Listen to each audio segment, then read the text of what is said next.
ఈ ఆకు ఎప్పుడైనా చూసారా అండి? చూడటానికి చాలా అందంగా ఉంటుంది. యెల్లో ఫ్లవర్స్ ఉండి చాలా బాగుంటుంది. మనకి ఎక్కడంటే అక్కడ రోడ్ల పక్కన, పొలాల గట్టుల మీద అంతా బాగా పెరుగుతుందనమాట. దీనికి చాలా హెల్త్ బెనిఫిట్స్ ఉన్నాయండి. మనం అన్ని ఆకుకూరలు ఎలా వాడతాం ఇది కూడా అలాగే వాడచ్చు. టేస్ట్ సేమ్ చింత చిగురు టేస్ట్ ఉంటుంది.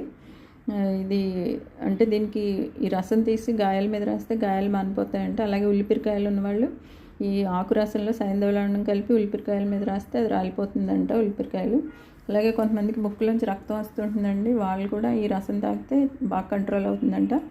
దీంతో పచ్చడి చేసుకోవచ్చు, పప్పులో కూడా వేసుకోవచ్చు అనమాట. నేను పెసరపప్పుతో ఈ ఆకుకూర వేసి వండుతున్నాను. పెసరపప్పులో మనకి పచ్చిమిరపకాయలు వేసి కొంచెం ఉడికిన తర్వాత ఈ శుభ్రం చేసుకున్న ఆకు ఒక చిన్న రెబ్బ చింతపండు వేసి ఉడికించేసి బాగా కలిపి తాలింపు పెట్టేసుకుంటే చాలా టేస్టీగా ఉంటుందండి. అలాగే పచ్చడి కూడా చేసుకోవచ్చు. మనం కుండీలో కూడా ఈజీగా పెంచుకోవచ్చు. హ్యాంగింగ్ పాట్లో పెంచితే చాలా బాగుంటుంది.